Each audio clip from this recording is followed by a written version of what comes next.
and we're live and we're local. And let me tell you one I heard the other day. 3 guys walked into a bar and the 4th one ducked. Oh, Lord. Oh, God. And with that, Way to start the episode. welcome, everybody, to the one, the only Throne Glow, where your lovable cast and crew here discusses. That's dissects and discusses. That's one word. Discusses the most recent episode of Game of Thrones. This is going to be season 8, episode 2, A Night of the Seven Kingdoms. So I've got JT here with me, and I got Teapot Dome Scandal on the other end of the country. Present. Dark Dome. Jessica, how you feeling today? I'm feeling good. No notes today? I didn't mean to do that. Yeah, I'm going in here blind. Going in raw. That's going to be good since I'm already so good with characters' names. Yeah. I'm sure to sound like a genius. You're basically an encyclopedia. I'm sure to sound like a genius on this episode. A regular old Samwell. Samwell Tarly, or she's a Gilly. Yeah. I don't know if that's like You're an a Gilly insult flower. or... No, you're good. You're It going to sounds like live. a little bit of an insult. You're going to live. I swear to God. So we did finally see Gilly again in this episode. Yeah. That's a I know. I was a fan. I did like her little She part, looked actually pregnant. I don't know if that is she actually pregnant. Does anybody know that? With that, like, I don't know. I don't know, but if not, that's offensive. Yeah. Well, I'm looking it up right now.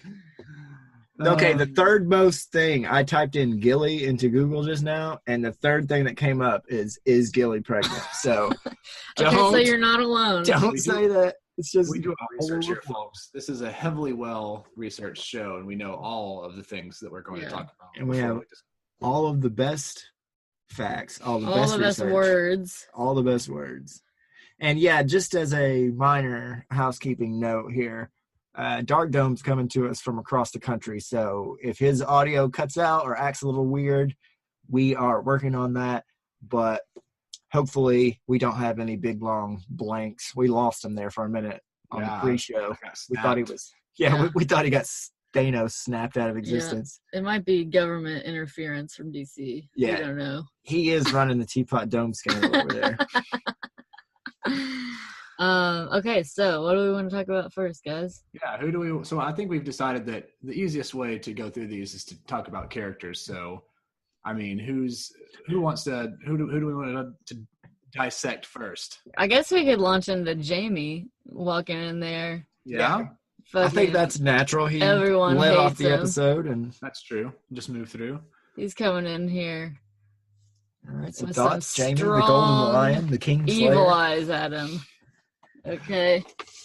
There's not a lot of people excited to see this dude at this point. I completely forgot about him having killed Dany's father. I mean, not that I couldn't have put it together had I thought about it, but I'd never thought about it. I was only thinking about his relation to the Starks. So her having suddenly this, man in front of her really kind of took me by surprise because I just wasn't thinking about it. I was completely focused on the Jaime Bran, Stark scenario. And then it's suddenly like, oh God.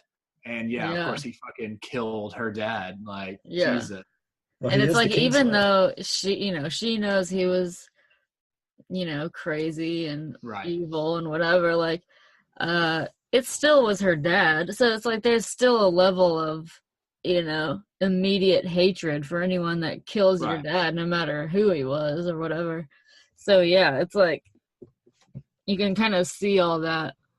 I will say these actors did a pretty good job of like unsaid things in the whole episode. But that was one where you could kind of see that in her face. Like, I know this guy was an asshole, but you still killed him, like just purveying the tension in the room. Yeah. All the actors really did well. Yeah. That's true. It was a very awkward scenario for the characters, and like it was played off in the best way. And I say awkward not as in like the bumbling awkward, just awkward as in, you're suddenly tense. There's just these waves of strange interactions because, some characters haven't seen each other for years and there's significant differences. Some characters have killed and betrayed and literally taken over castles from other characters.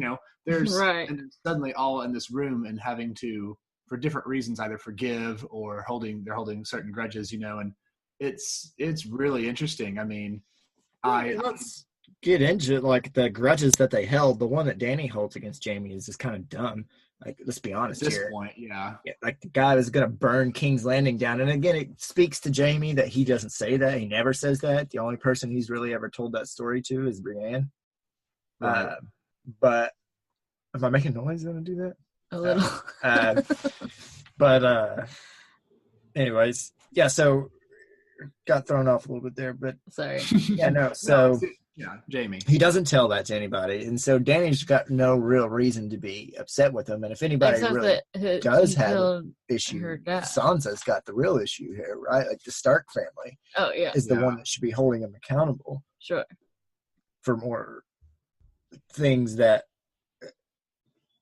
were more, I don't know, in his control. I mean, him Went killing directly Danny's offensive dad to- seems like the right thing to do. Yeah, but still, and I get it. Like, it says in the epilogue of the show or the post-show interviews or what have you, they discuss that where it's like Danny obviously knows, she like understands in a way, like she knows her dad was, the Mad King. Like they get it, and I don't think, and it never really says how much if she loved him, and it doesn't talk a whole lot about these familial relations. I mean, I'm assuming he raised her, it was her dad. She had some sort of, she was obviously upset, so still, like, one would assume that at this point in his life he wasn't around Danny, right? Like she was elsewhere, and when he was going off the rocker, so it's not like she was present. So but I do think she very quickly got over it, so to speak. Like she did allow her other counsel or whatever to ultimately win, and she didn't even really argue. She, like, once they presented their points, it just kind of moved to that conclusion. So I would argue that Sansa didn't give her the opportunity to argue. Well, right, She's that just was like, part it's of it, over, but- and then she just gets up and walks out of the room. Like, Yeah. Right, but Daenerys could eat. I mean, Daenerys has never just let somebody talk over her. So had she Yeah. really wanted to, she'd have been like, "Nah, bitch, sit down. Like, I have a dragon. Like, everybody sit down. Like, Jaime Lannister, if she wanted him to die, like if she thought it was unjust to just let him walk around, he would have been killed." That's I true. mean- see, which is a great point here, because that is just like her father. Like that's the part of her that is her father that everyone's afraid of. That Yeah. everyone is like, "Whoa, pump the brakes!" And just as a quick matter of That's history, another tense part for everyone else too. They're probably Very like, true. Sansa, what are as you the doing? West dork of the three of us here, Dany actually never met her father. Dany was born on Dragonstone before, or she was born on Dragonstone, hence the name Stormborn. Right.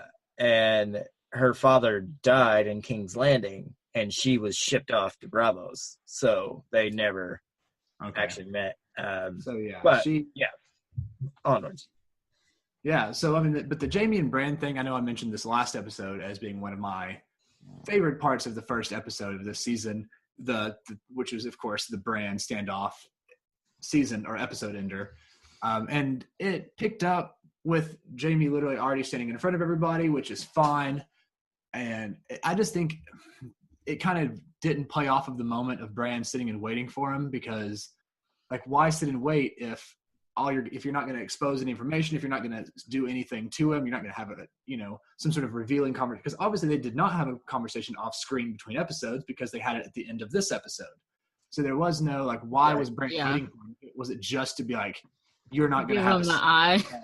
Yeah, right. It just seems Yeah. silly, like, because if he's going to sit and wait, you would think it would be with some intention to act. And instead, it just seemed like he was like, "Hey, Jamie, go to a prison cell for the night, and we'll talk in the morning." It just seemed like whatever happened between those two moments just didn't seem to live up to the dramatic effect that I thought it was going to. So, despite the fact that I still like the interaction, you're I right. like this episode, it just seemed. Yeah, and it's not like he's going to sit there and be like, "Oh, now Jamie's here. Let's escort him to the Great Hall to be put on trial." He's not going to Professor Yeah, X. Like, obviously he's not a going to secret. do anything.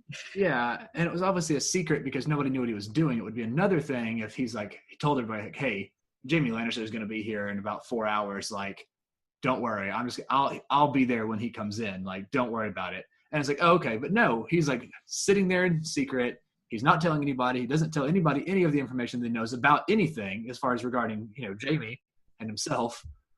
And I don't know. I mean, it doesn't like make the episode bad by any means. I just didn't think it lived up to any sort of dramatic effect that the previous episode ended on. Yeah, I guess you're right. Yeah, I think, and again, Bran, we talked about this last time, but Bran is so tough because if you put him in a room with somebody, the drama is not going to be as good as putting the actual two characters in the room together. Right. You know what I mean? Like Sansa, or take, for instance, and I saw this kind of in the show as it was happening. So Arya could easily go to Bran and be like, what's the deal with Gendry? What's the deal with the Hound? What's the deal with these? And Bran could just rattle off the information, right? Like he could do that. He's got that.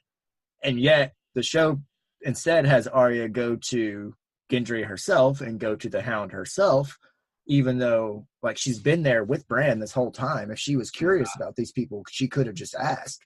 You know what I mean? And it's like, that's the problem with him, is that you can't have him. They weren't used to Google yet. Right. Like you just can't have him around much because he just ruins everything. Well, okay, hold on. Let's not get too ahead of ourselves with characters. Well, yeah, I'm just saying, just because we kind of were talking about Bran and how you're sitting there waiting for that moment for a week with Jaime and Bran, and then it doesn't happen.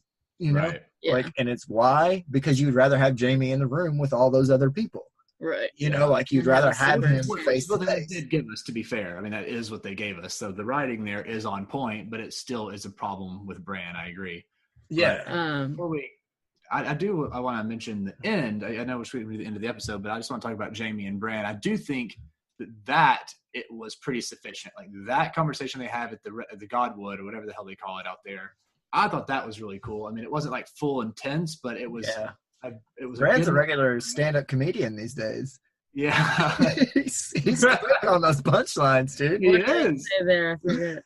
He was like, well, I couldn't tell him the truth. You wouldn't be able to help us. Now he's like, you wouldn't be able to help us if you were murdered. If they killed you on the spot or something. Well, it's also a bit of dark humor there. Yeah, I like Bran's character. Like, I know we keep talking about how it's problematic and he's had these ups and downs and these just huge lulls, but I still like it, and I hope that by the end of it, he gets a couple more moments. Because again, if he doesn't, and he just serves as like a plot dump, or what do you call it? A plot exposition dump. Exposition dump, exposition bomb, whatever.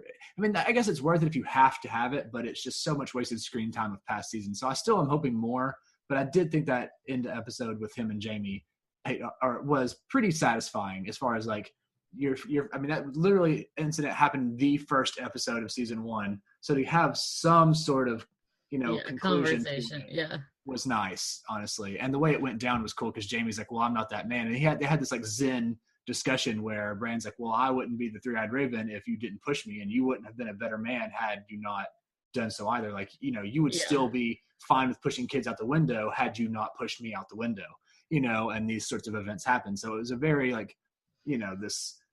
And it's also interesting, sort of thing.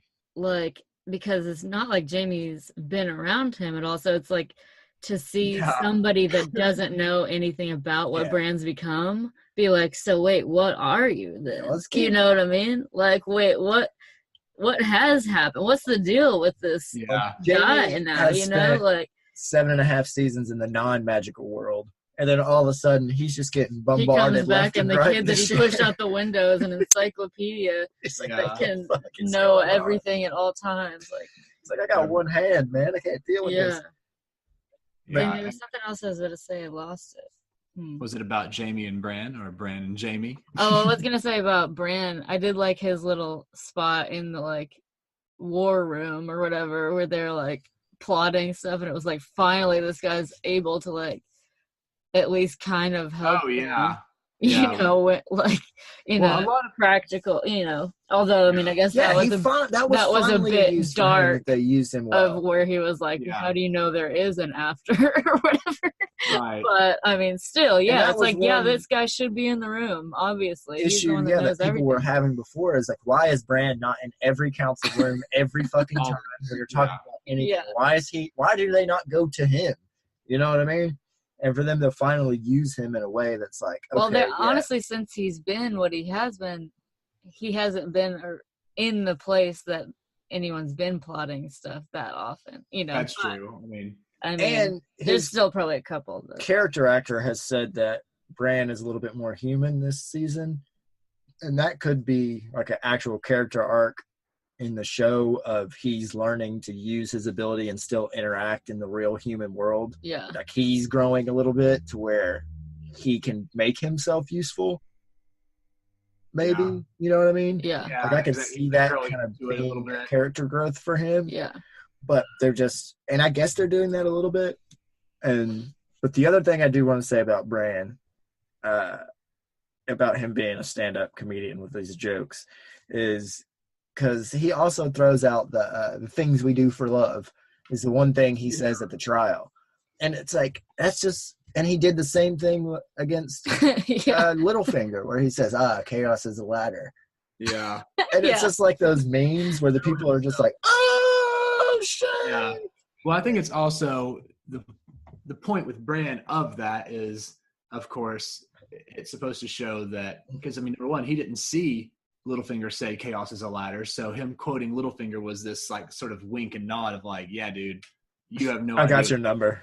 Yeah, like you have no idea what you've just trespassed into, which and again, it is funny as part of it, but it also has this other way of like very subtly like letting the other characters know that something's going on without a long exposition of by the way, I'm the three-eyed raven now, and I see, you don't have to go through all that, and it's the same thing with Jaime. Like he's, Bran didn't remember what was going on, so for him to, it's not quite as intense because he was, could theoretically just regained his normal memories as a normal process of healing, but it's like Jaime's like, oh God.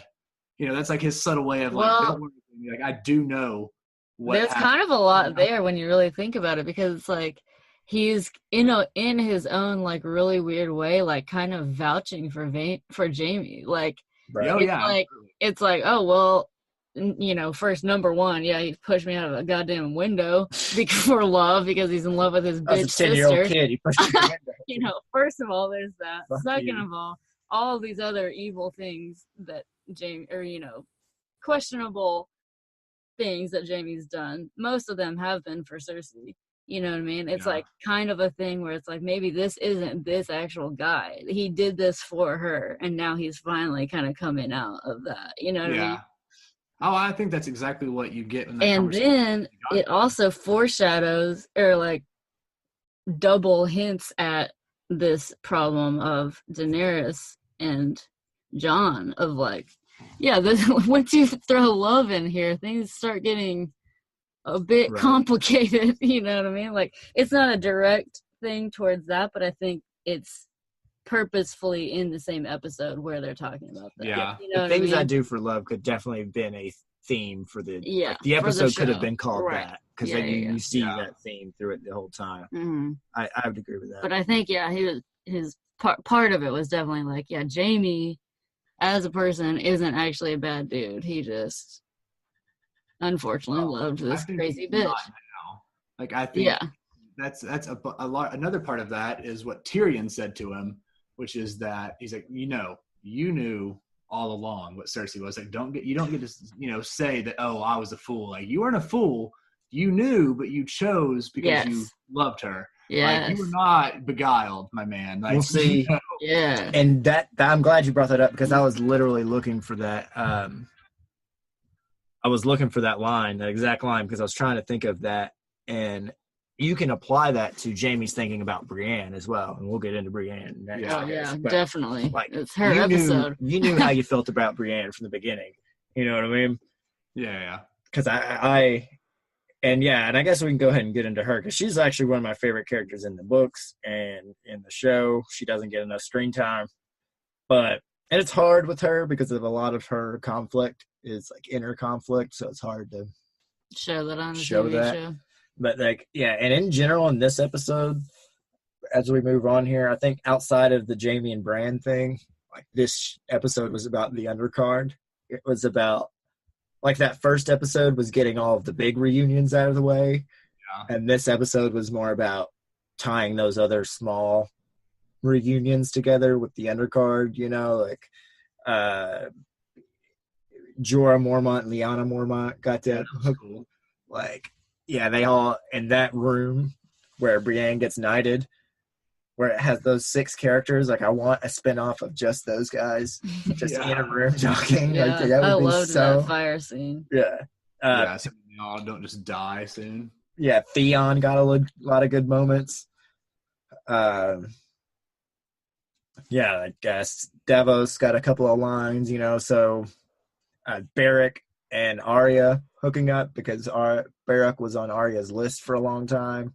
Arya and Gendry hooking up, but again, I just felt like it was the B side. It was the B side of Game of Thrones characters getting in the best way possible. Right, and I thought it was great. Like, I loved it. Yeah. I loved every minute of it because those characters don't get enough screen time. So to get like a whole episode in the last season just for these guys, I thought that's very true. Well done. And it was like everybody's last hurrah kind of thing. Right, like, because we half don't of know, those people are going to die. Yeah, we kind of all expect we have a chance of dying tomorrow morning. So, what do we do with that? Right. And some of these connections that aren't necessarily the biggest characters, like, they are important. So right.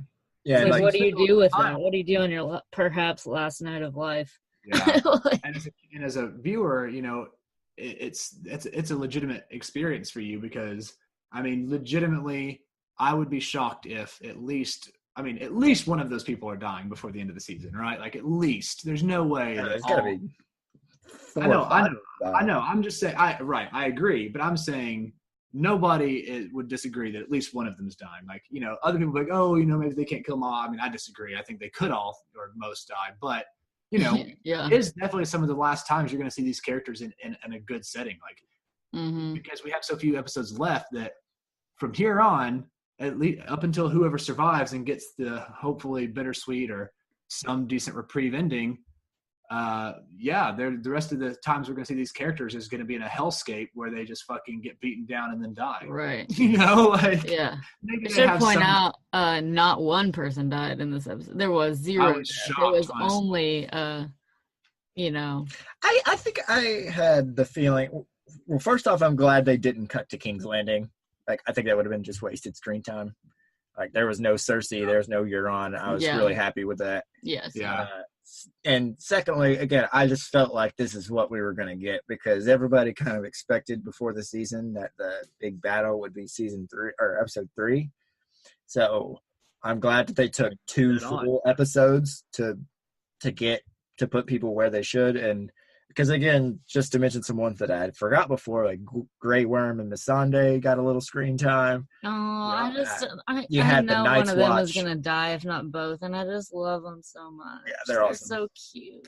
The Night's Watch reunion of Dolores. That was cool. Sam, John, and Ghost. Ghost got thrown up there for the Night's Watch reunion, which was really cool, and they're all standing on the wall. I thought that was really cool. That, honestly, that moment really stood out. Oh, hold on a second. It's a ghost. Yeah, there's Ghost. Ghost is here. Shoshana loved Ghost so much. Shoshana is not. She heard Ghost, and she's like, "Is that my homie Ghost? What?" Yeah. So no, that moment really stood out for me because a lot of the last couple seasons were very focused on the Night's Watch, and we've kind of gotten too broad, and the Night's Watch has been just obliterated and literally taken down to 3 people. Right. It just doesn't really exist anymore. But the thing is a lot of the story was focused on that. I mean, and so it was cool to have a little recognition of that. Like, it didn't get completely swallowed in this huge storyline. Like, these 3 characters, albeit, again, side characters and whatever. Well, not John. I mean, I guess not all of them are side characters. But, that moment really stood out for me, like, a lot. I was like, okay, good. You got a little nod to the fact that these motherfuckers have been through incredible amounts in these previous storylines. So anyway, I mean, I know we're going through a bunch of scenarios, but that one just I really liked that moment. And the last thing I want to say about these general feelings I had about it before we get back into the specifics, because I do want to talk about 2 characters in specific that I thought the episode was about. But I think they're doing a good job of, because I'm a fan of the books. I'm actually rereading them right now. I've read them before, and I watch all kinds of videos on it, and definitely part of the fandom, I would say. Mm-hmm. But I think this season they're doing a good job of handling the book readers' expectations as well, because by this point, the show, like Game of Thrones and A Song of Ice and Fire, are 2 different things by this point. Right. And a lot of the fans realize that, and so the book fans are watching it through that lens. Because honestly, I think the book is a better story. I have no problem. I love Game of Thrones. I'm obviously here talking about it. But they're doing a good job, like having Dolores Ed in that episode is such a fan thing to me, at least, because he's a fan favorite. He always has these jokes in the book about, oh, this is the worst case scenario. Like, at least, he's like, that's that one guy with the big head. Yeah, the other guy that's not. He looks Sam like and a John. Thomas. He looks like he's from My Family with his big ass forehead. Yeah. Like, I think there's one point in the book he's complaining about, man, even if I die, I'm going to be brought back. Like, don't I ever get to rest? Like, this sucks, man. Like, and he's just always like that, making jokes. And so he was doing a lot of that. Like, him and Sam had a nice back and forth where he's like, oh, man, we're really fucked if we got Sam up here fighting for us. We got no chance. It's true, though. Like, and he lists Sam's titles, or like theoretical titles like Slayer of White Walker and whatever. And it's like, it's funny because he's saying it as if it's like pejorative, but then it's actually just straight up true. Yeah. He's saying it if it's like a joke. Oh, Sam, Slayer of White Walkers, as if he was like merely at the battle. Right. And it's like, but then it just kind of settles, and they don't laugh after that, and it's like, oh shit. Yeah, because that's actually real. Yeah, and that's when he says, like, if this is what we're relying upon, we really are fucked. It's just so funny. Yeah. Here we really are. Here it is. Samwell is truly these things. Like, what a world, Yeah. Which is great. I think it's like said in like a humor, but of course in like that humor where you're talking about, Jared, where it's this sort of like, oh God, I'm going to have to come back as dark humor. Zombie even, you know what I mean? Yeah, so it's pitch black. I liked it. I thought it was a great, again, one of my favorite little kind of little tiny moments of the episode. Yeah. And it is funny because, I mean, at first it was like Sam was such a joke for real for so long. But then, and like, it's like you can almost see himself still wobbling between like, wait, I am a badass, I can kill, like I did kill the first White Walker or whatever, but like he still has that little bit of like apprehension or something, he's like, wait, I know what I started out, and he's always too, and I've always been, so he realizes that I'm best served here and not there, exactly. But just to wrap up that fan boy type throwouts there, the Jenny of Old Stones, the song that they sang at the end, another kind of important song in the book. You don't hear it much in the show, but is the whole song in there? No, they wrote some like the of main the song that's Jenny of Old Stones is a character. It's like a big kind of a central character, kind of a lot of mystery tied to her, like where's she from, like what's her lineage. And in the books there's a kind of fortune teller, like an old witch fortune teller. And there's some kind of connection between that witch and Jenny of Old Stones. And every time the barracks group goes to this wood witch, the wood witch gives them all this information and all these prophetic visions, and she always asks for that song to be played. And so it's like payment for the information, and so it's kind of a central thing. And it's Rhaegar's alleged maybe like wrote some of the lyrics or sang the song a lot for the Wood Witch. So there's a lot of importance to that, but it's cool that actually got sang. And then that the episode was a Night of the Seven Kingdoms. And again, I talked to you guys about this before we started, but I think that's confirmation of Brienne being some lineage with Duncan the Tall, which again is not a show thing whatsoever. They never even mentioned the name Duncan the Tall. Maybe once or twice in the show. But for book readers, it's like, oh, like they would pick up on that immediately. And again, it's just a nice way, I think, that the showrunners are trying their best to take care of that part of the fandom as well. And at the very least, they're not pissing them off, which is cool, So I don't know. I just thought for all of those book readers out there that bitch about the show, like I think this is them trying to cater to you guys, and I think they're doing a good job of it. But anyways. No, I think that it's important. It's because they're in a hard position, right? Where you're right. It's two different universes at this point. I mean, they arguably, I don't know how closely the later seasons are going to be able to follow, because for any of you out there that's familiar with, honestly, any show that's been adapted multiple times or anything, they can be very different, especially when the source material is not finished yet, which is, to any anime fans, like Full Metal Alchemist is like a great, example of that. Like at some point the show got ahead of the manga, which is of course the source material, and it just produced this radically different ending, which I know that, George R. R. Martin has talked to showrunners more. And so they in general, I guess, know big points and big things. But still, it's like, it's a different world. It's a different story. Yeah. And so to have these like moments that do shout out to the books and like little things like that, like book readers will pick up on, like the Brianna Tarth and Duncan the Tall thing, is kind of cool because they don't have to spend a whole lot of time on it. But it's like like, hey, this is where we got this right. from. Like little Easter eggs, Yeah, I really like that. And like people from the show just don't care, probably because you're right, Duncan's not an important character. But if you read the books, there's literally I think there are 3 technically like short novellas put together, which are great, by the way. Which are great. They're good, and they are about him. So had you read those, it's kind of just like this nice like bonus, like little gift. Like, oh, you read these books, you know what we're talking about here. Here's a little something for you. I think that's cool. Yeah, and as a nice segue here, because I want to start talking about the actual episode and Brienne, the character in general, because I think this whole episode was about her. Yeah, and her and Tyrion, I think. But I agree. That moment where she gets knighted, I mean, I was straight up in tears, crying. And again, it's because I've read Duncan, or I've read that Knight of the Seven Kingdoms, like, and that character just has so much more going on for me personally. So to like see her get validated finally, and I think not only her being knighted by Jaime was important, but the room giving her like a standing ovation and taking it serious and clapping and being proud of her.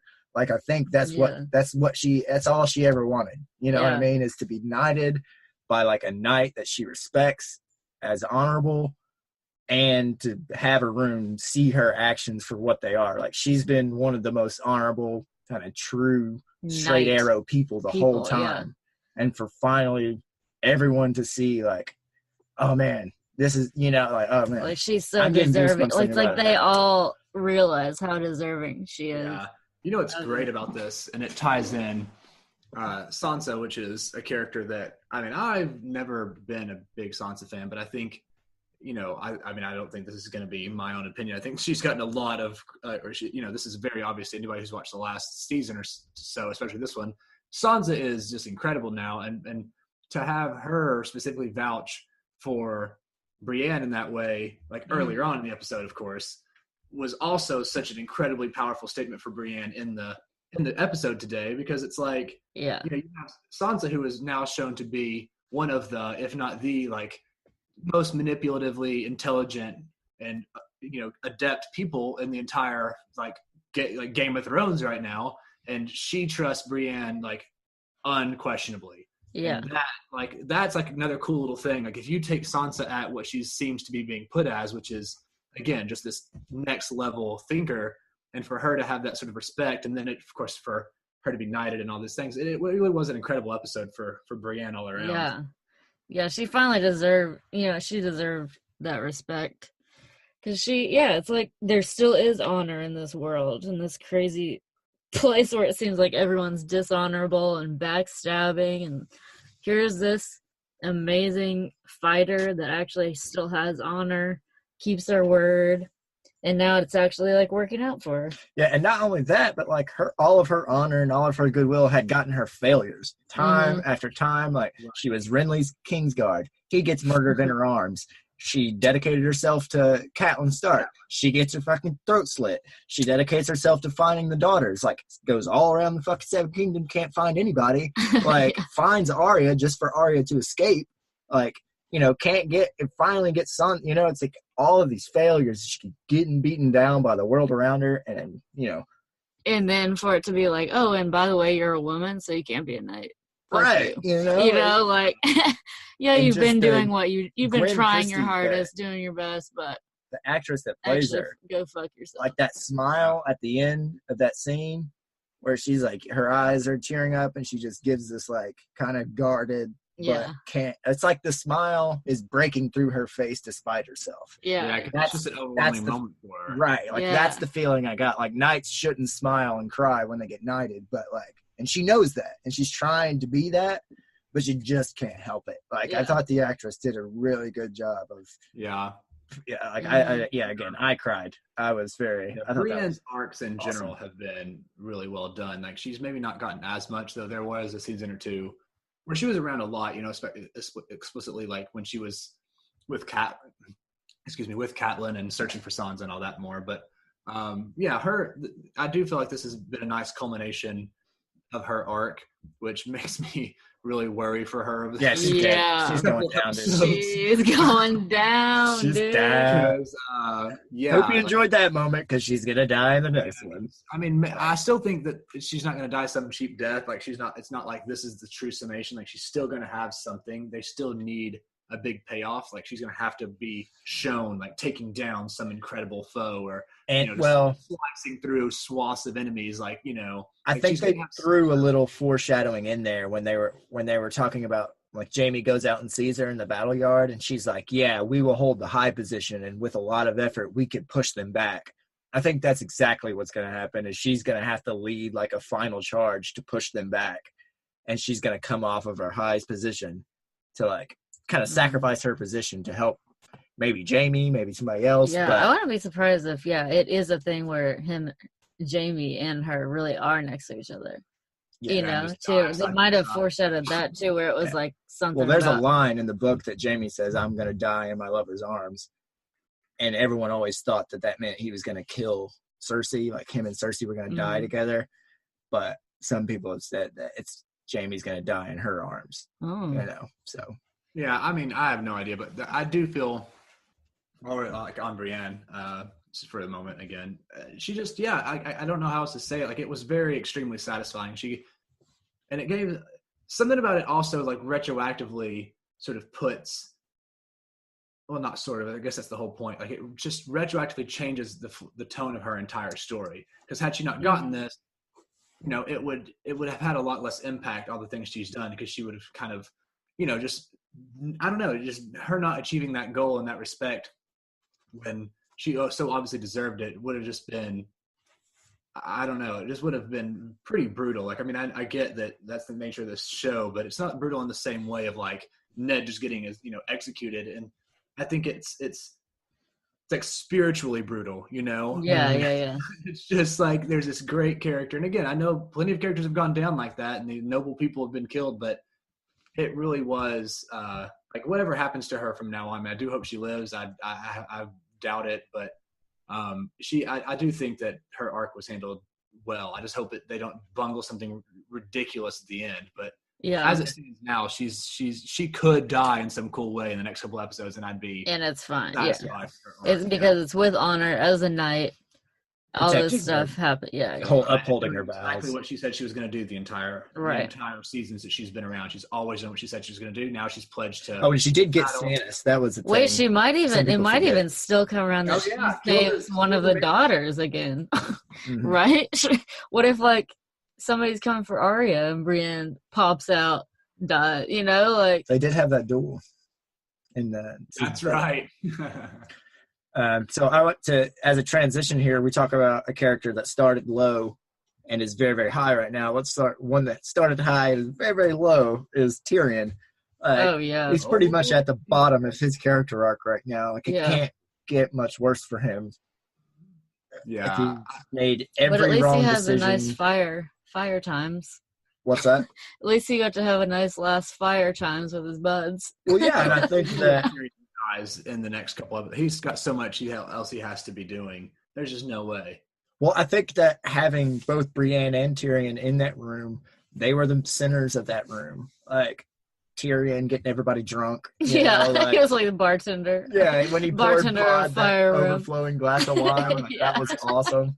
That was a cool wink between their character history, which was a nice little send-off. Like, and Pod having been shown to be like a competent knight now and stuff. Well, I thought Pod was getting knighted in that room. I had forgotten that Brienne actually wasn't a knight, and I thought they were going to knight Pod, but I didn't think about that at all. Maybe down the road, but yeah, I think Tyrion's coming back in a big way. I think he's. And they really put a lot on his like intelligence and his mistakes and all this stuff, but it's like now's the time he's going to make some strategic decision or something that actually helps a lot of people, right? He's gonna figure something if out. If that doesn't happen, they've really built this up for nothing. Well, and he did right? have a little foreshadowing of, oh, well, maybe if I die, I can march down to King's Landing and tear Cersei apart. Like, that was a little on the nose foreshadowing, maybe, but I don't know. I think it that'd was be 2. sweet if that did happen, but I don't think that. I think it was 2. I want Tyrion to kill Cersei so badly. Oh my gosh, it would be awesome. I like Cersei as a character, whatever. Like, I don't think that it's not like Joffrey where I just wanted her to die in any way, or him to die as soon as possible by any means necessary. I get it. He drove the story, but Cersei, I actually enjoy, but like as much torment as those characters have put like through to each other, and Tyrion deserves to fucking shoot her with a crossbow too, man. Mm-hmm. He deserves it.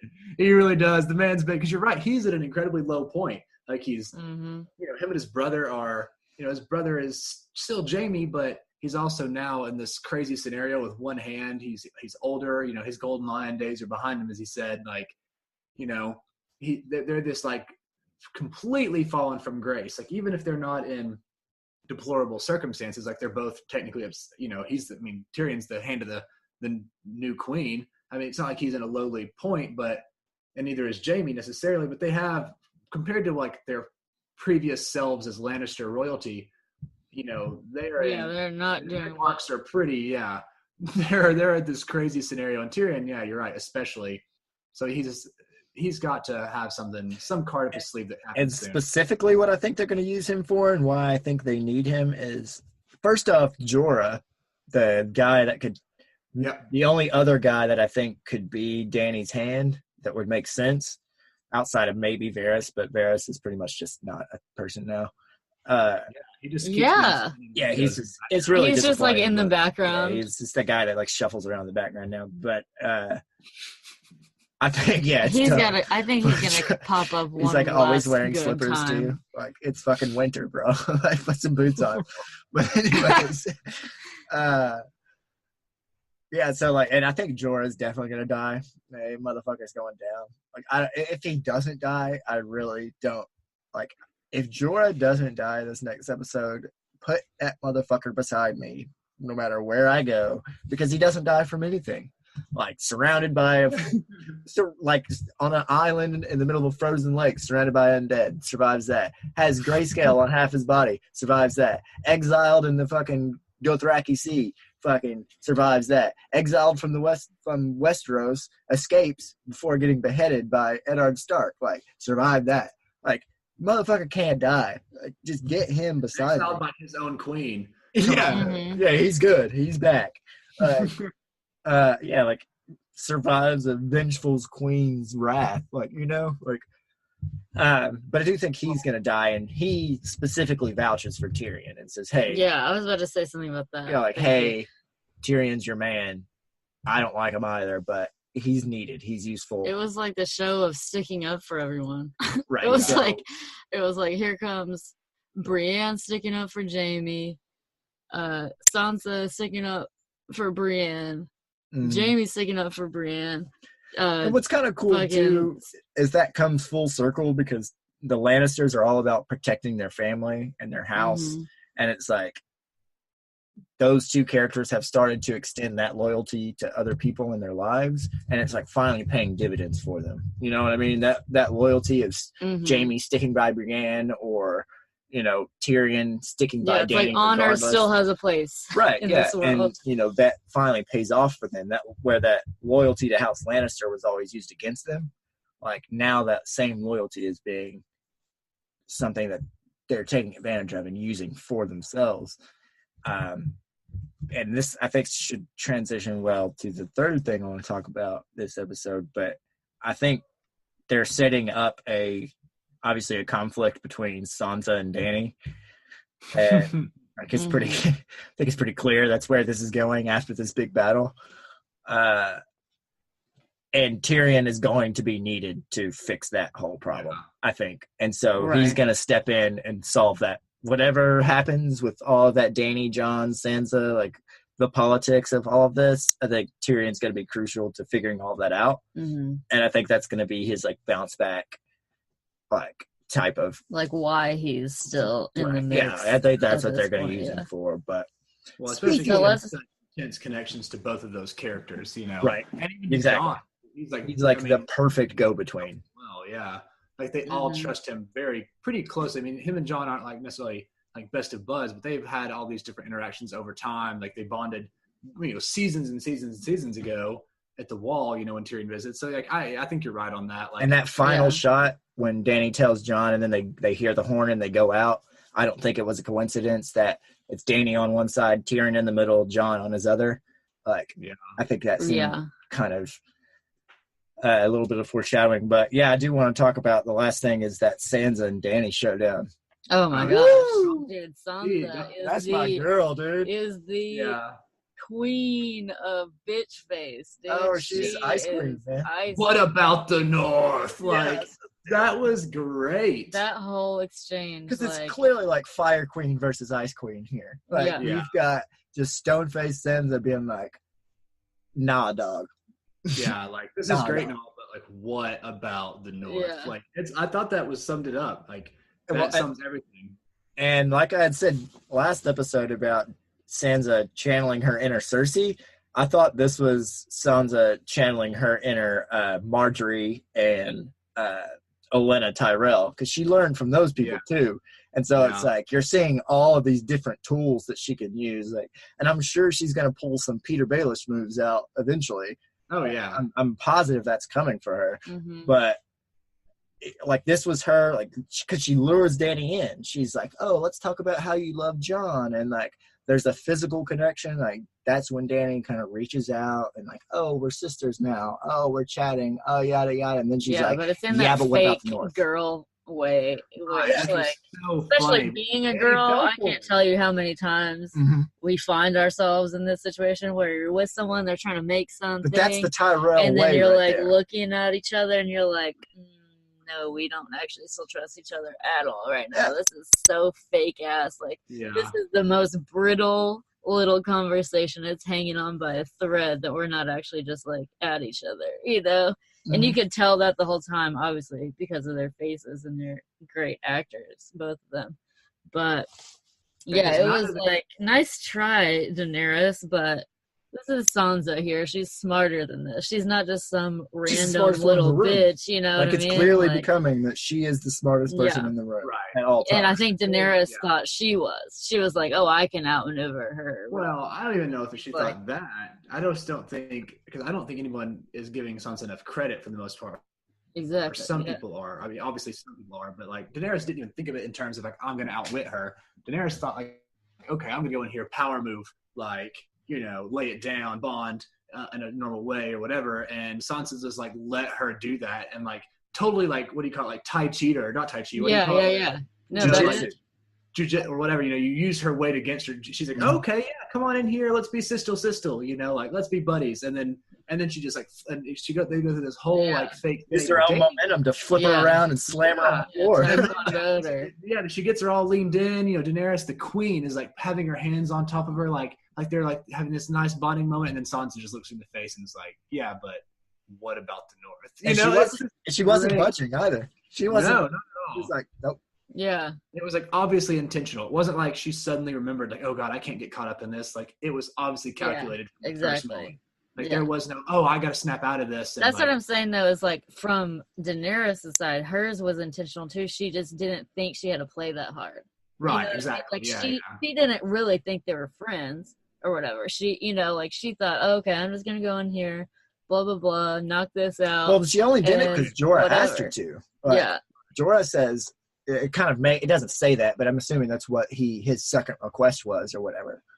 Because he's like, keep Tyrion as your hand, do one more thing for me. Then it cuts to that. Right. Yeah. And then, just totally Sansa is like, and I think another interesting dynamic that's coming up here, and one that could play if Jon and Dany both survive this next battle is, which I don't know how I feel about that, but who? If Jon and Dany both survive this next battle, I don't know if they are, but like it seems like Jon is now at this point just deferring to Sansa every time because he knows, like he's been through it, he's done the shit, He knows that she's good. He knows that she knows what she's doing. Because when the Jamie he finally knows that now. Yeah, right, exactly. Because he's learned the hard way, right? Like, and I think that first scene points this out where Dany feels one way, Sansa clearly feels another. They ask Jon to break the tie, and he says, kind of like in a bitch way, says, yeah, Stanza's right. Like, he kind of takes the weasel exit of being like, we need every man. But, like, he's obviously deferring to Sansa here. Right. And I think he does it at some other points. So what's going to be interesting here is when there's a real conflict, and it seems to be that, like, Dany, Sansa, and Jon are setting up this, like, triumvirate of power here. And if it's always, it seems like if it's going to be Dany versus Jon and Sansa, like, that could create some interesting conflicts. You know what I mean? Mm-hmm. Well, let's talk about how Jon dropped all that on Daenerys. Right. She just has she literally has like 5 seconds to process just like the most crazy information of her life. And she's like, and then the alarm goes off, and they're like, okay, what? Yeah. To her credit on this, this moment was really important to me because I really don't know how I feel about Daenerys' character arc. Like, it really could go, I thought, and it still could, but I was really leaning towards her, not necessarily becoming the bad guy by any means, but I do think, they are obviously very clearly setting up for some sort of conflict. And I just don't feel like it's going to be very easy. There's no way they can resolve it super cleanly. Like, I mean, I do agree that Tyrion's going to be involved somehow, but it's not going to just be like, oh, well, let's just get along. Like, Jon will get the North and then we'll just take the rest. Like, that's just too obvious of an answer, of like, oh, well, we'll just take the other 6 kingdoms. You can have the North. And when she received that information, I thought that was a really important moment because she didn't immediately get defensive. She's like, well, that means you have a claim. And she didn't look mad. She just looked shocked. She got defensive. Like, let's be clear. She did, but like, I just don't think it was just that she was thinking about it in her head and didn't even know what to do. Well, no, because one of her first lines is, so your brother and your best friend told you this information? Well, yeah, but I mean, like, what she wants it not to be true. Right. But I'm saying when she accepts it, that last look she gives them, like when she says the line of, you have a claim, like, it doesn't seem like, I mean, I'm not saying she's accepting it. There's no way she's just going to be like, okay, well, I guess let's just be under your command now. But I definitely didn't see like this murderous intent of her being like, oh, you think you're going to take my crown? Like, because I mean, her character could have flipped that way of been like, you're lying. Like, now that we're here, like you're trying to, like, whatever. Like, she could definitely have flipped, not necessarily straight up on him and like turned on him, but she could definitely have like been like, no, this is some bullshit. Like, this is some sort of fucked up play here. You've got me here in this last thing. And she didn't. Well, I mean, she may in the future, but she didn't this time around, Well, she certainly would have thought twice about letting him ride that dragon had she known that first part. Like, that's true. She wouldn't have been like, oh, you're the true king? Here's my dragon if you want to ride it. Oh, yeah. Like, she definitely wouldn't have done that shit. Because I wonder if that'll be a thing where he and, like, Drogon have now theoretically have this bond, and what if that's... No, his is Rhaegal. Rhaegal. Yeah, Rhaegal. I'm sorry. But if there's going to be this, and I don't think there's going to be a dragon on dragon fight like that, but like, what if there's a moment when she's like, I mean, what if it comes to some sort of moment like that where she needs the dragons to like attack Jon or something, or she tries, and then Rhaegal is just like either defends him or protects him, or that would be crazy. Whatever. I mean, I don't necessarily foresee that. Like, that seems like a crazy scenario, but like, it's still probably more loyal to its mom. I don't know. Like, I think that if Jon is going to be an important end game. Like, I don't know. I guess I have no idea. I don't know. I'm getting too far out in like what I just potentially think right now. So, but yeah, I'm just saying that, dude. In her eyes, though, in that conversation, I feel like there was so much. It was like, God, these actors are so good. So it was like, number one, what does this mean? We're in love. I still love you. Second, are you going to take this opportunity? It's like almost like a tentative, like. So that means you have a claim, like, she also points out, almost like, do you want, like, are you going to do this to me right now? Well, because she also points out that it's a secret, that not everybody, like, yes, she's like, who knows this? I think she might not say it like that, but she does make a point to that it's a be secret. Like, who knows this information? Because theoretically, they could just get Bran and Sam in a room and be like, hey, we're not telling anybody this shit because Jon doesn't want it. You know, like they could do that if they wanted. That's true. I could see Jon doing that. Yeah. Like, he would just have to be thoroughly convinced of Daenerys because, you know, Sam has thrown some doubts onto her and whatever. And so it's going to have to come back full circle where he doubles down and something is proven, like Daenerys agrees. Which would be exactly what Ned did for Lyanna. He betrays his honor. He lies. He carries this lie with him his whole life just to protect the people he loves. Like, that's what Ned did. And so it would be Jon doing the same fucking shit. Like, I'm going to lie. I'm going to carry this lie with me my whole life. And just to protect the people that I love so that we're not in this civil war, you know? Yeah. But, like, it's a really good mirror. And to point out the acting thing, if you'll notice, it was the exact same shot that they used in episode 1 when Jon received the information.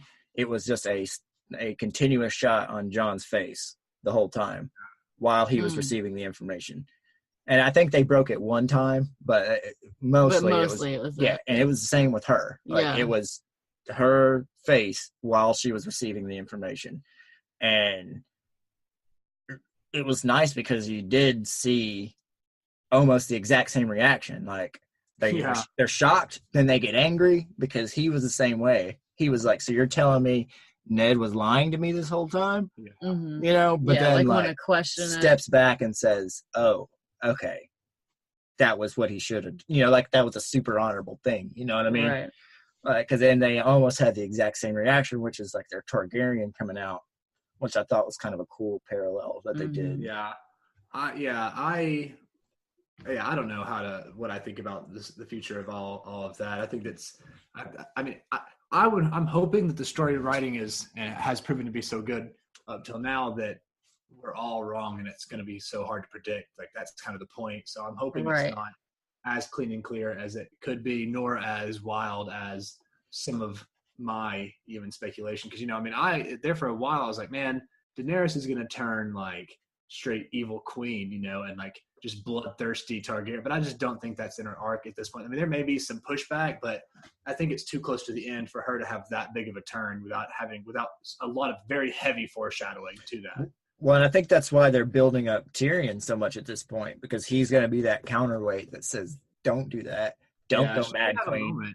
And she's going to listen to him. Like, that's what I think is going to happen. But I do think you're right. It's going to be something. I hope that it's something that we're all not predicting, and it doesn't do something so cleanly wrap it up. You know, like the worst and stupidest, shittiest story would be for like Jon to get killed and then just there's a clean break, you know, like something like that where it's just like wraps it up. Yeah. But it's obviously not going to be something like that where there's only one claim to the Iron Throne now. Yeah, and I don't think they would introduce the conflict and then kill him. I don't think that would be so stupid. That's silly. But it's probably going to do something that we're still not expecting.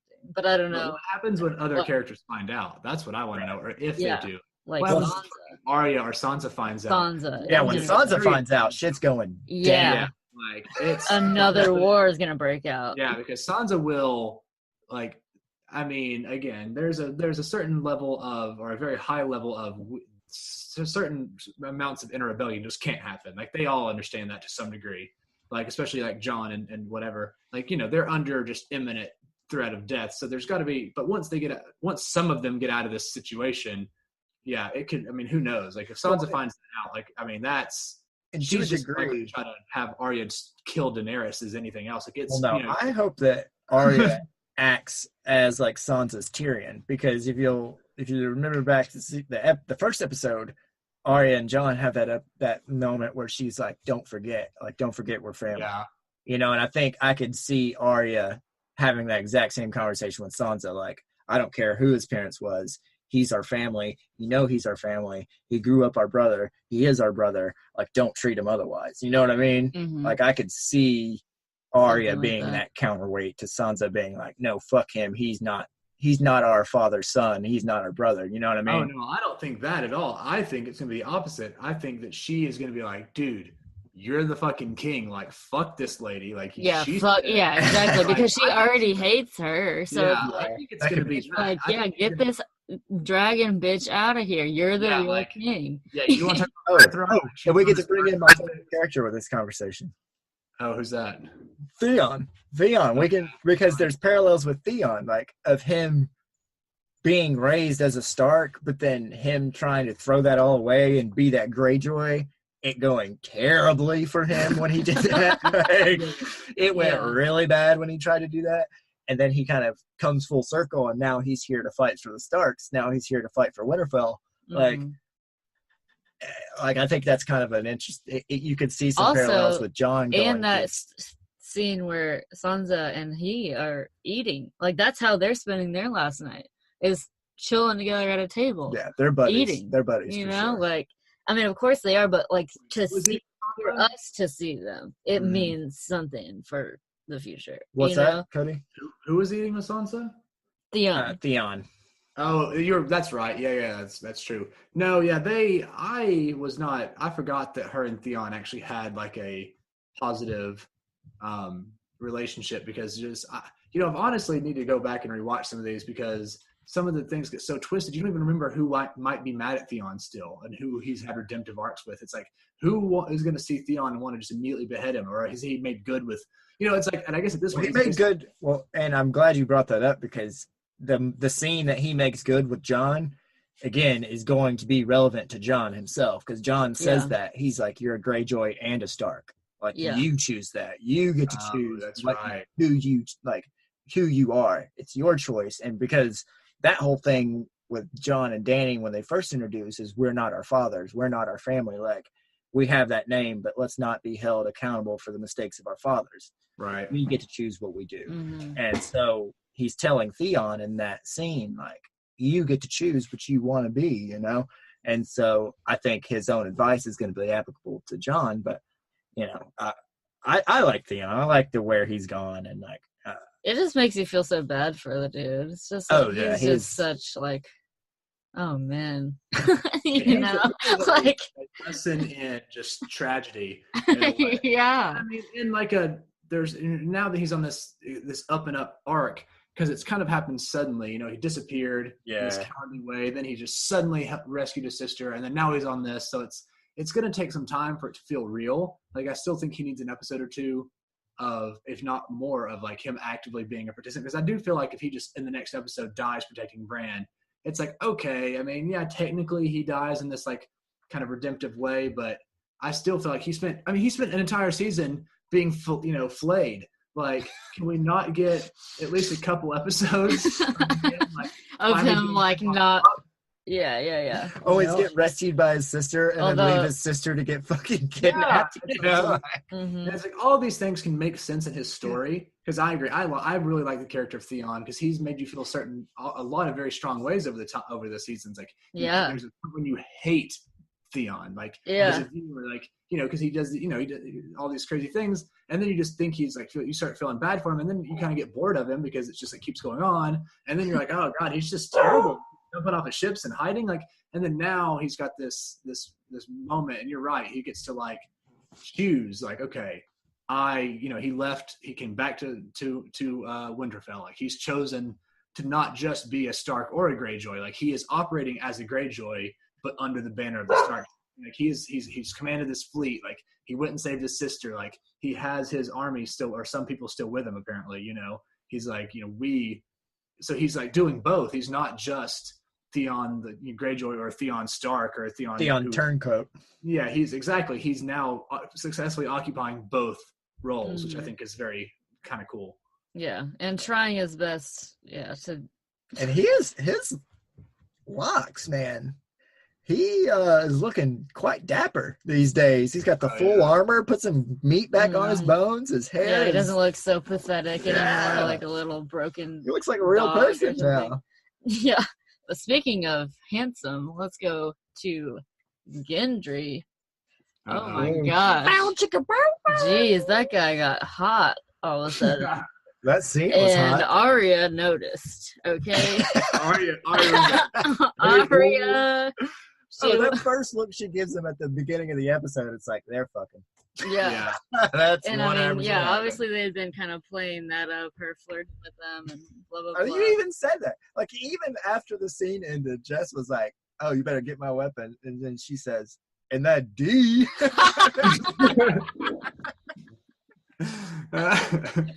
Yeah. So like, get it, girl. It's like, yeah, give me that weapon, girl. I was kind of, yeah, it was, yeah, he was like, yo, I'm going to unsheath for you real fast. I mean, it was necessary, I think, for both of them. Like, it gave Gendry a bit of a, because I mean, he suffers the same problem as a couple of characters where he just disappeared for a while and then he was just gone, and then now he's like something back. So you're kind of struggling to like fit him back into your active, care. Like, I mean, he's cool, you like him, but like now he's like in charge of it. And then, of course, Arya, with her being such a fucking crazy person the last couple of seasons, it's kind of cool to see her. I mean, she is, man. Like as Arya a woman, she's like, wait, she's like, I might be a badass fucker. I mean, I might be a badass, like, fighter, but I've never had sex before. Hold on. I don't know how I'm a badass fucker. No, it was really, yeah. That was very legitimate, though. It's like it is a very human moment for her because she is, she's just all of the previous screen time was. That one. Sorry. Yeah, no, it's fun. It was great. It was very apt. I didn't mean. Well, it makes her more human. It's like, oh yeah, she's ages her. She doesn't come across as a child. She's always had the problem of being like, oh, she's like that really. She's a kid, and then even when she got like, how old is Maisie Williams right now? She's like 21. She's 22. She's 22. Mm-hmm. She still looks 14 somehow. Right, and but then she's just gonna be one of those people that always I felt weird looking at her body when she was taking her clothes off. It was like, strange. can I do this? Am I okay? It's okay. Yeah, no, she's like, should I turn away? And Arya in the show is supposed to be 18 apparently at this point, so it's like, so it's okay. You're clear. You're clear.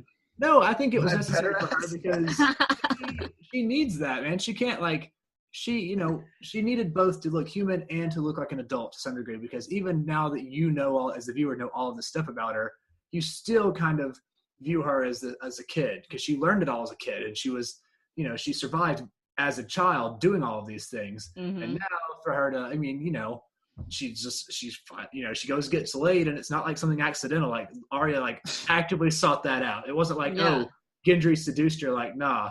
Like Arya saw him the first time, and she's like, I'm breaking it. Yeah, and then she was like, oh, the old STD questionnaire beforehand. She's like, how many people did you sleep with? Oh yeah, she was like, I want to know.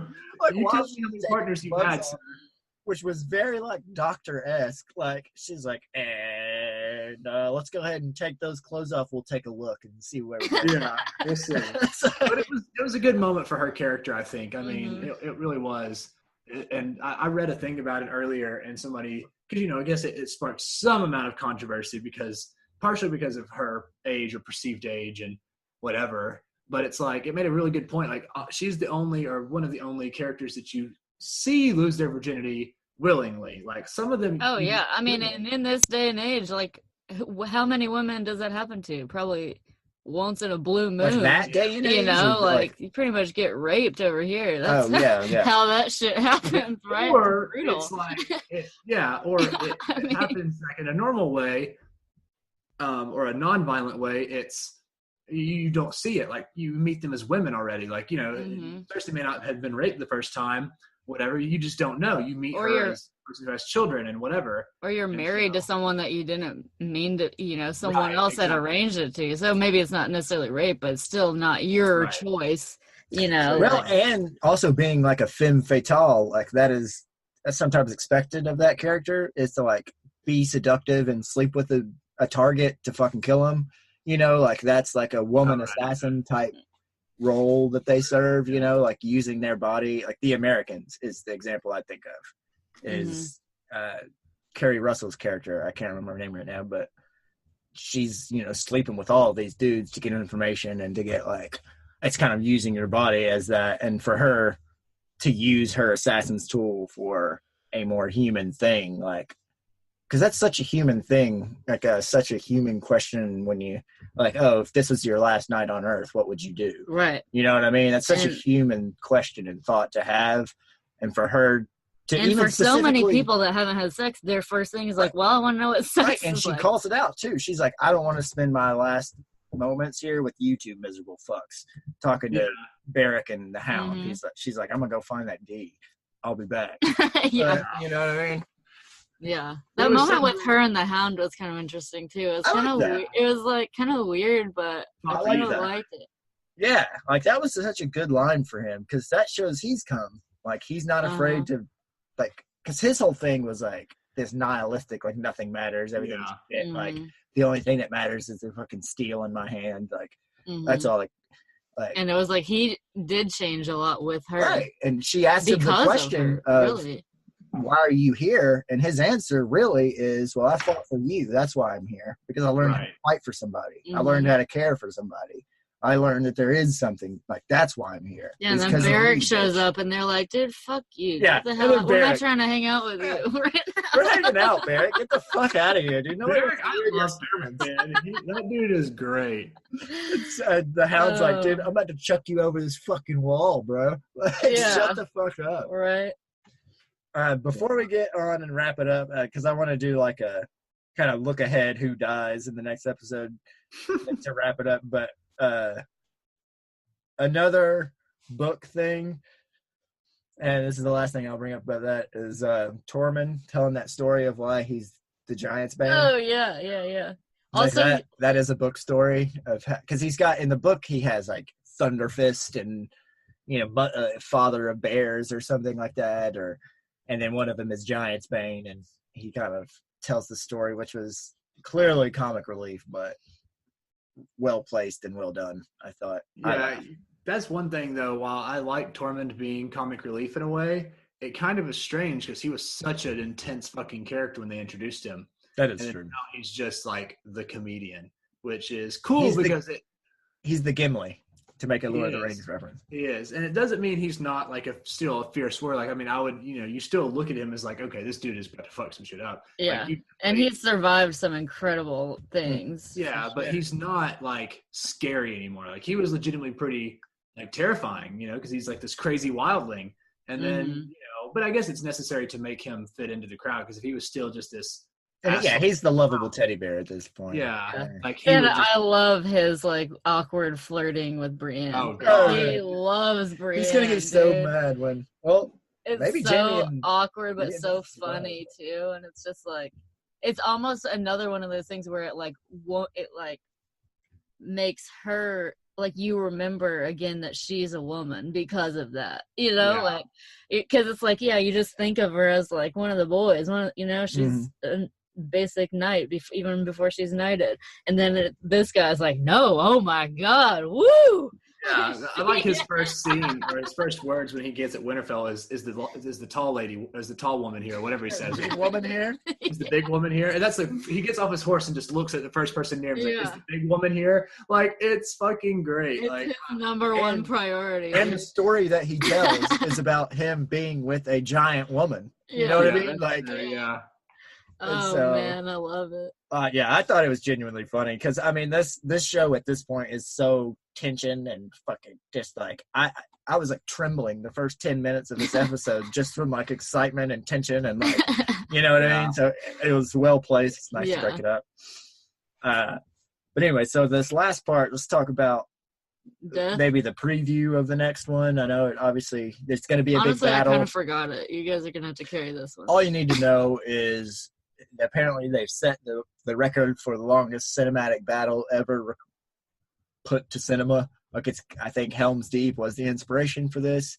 Holy shit, I didn't know that. And so it's going to be longer than that. Eek! They drew a lot of inspiration from that battle. That battle is the best like fantasy battle scene I think I've ever seen. Is that Helm's Deep one is just so good. I love it. And if they drew a lot of inspiration from that and it's going to be longer, bigger version of that, then I'm all for it. I think it's going to be great. I can't wait. But that does probably mean we're going to see some deaths. So a lot. That being said, does anybody have any specific ones that you're just like, I know this guy's dead? I know for sure that either Grey Worm or Missandei. You think so?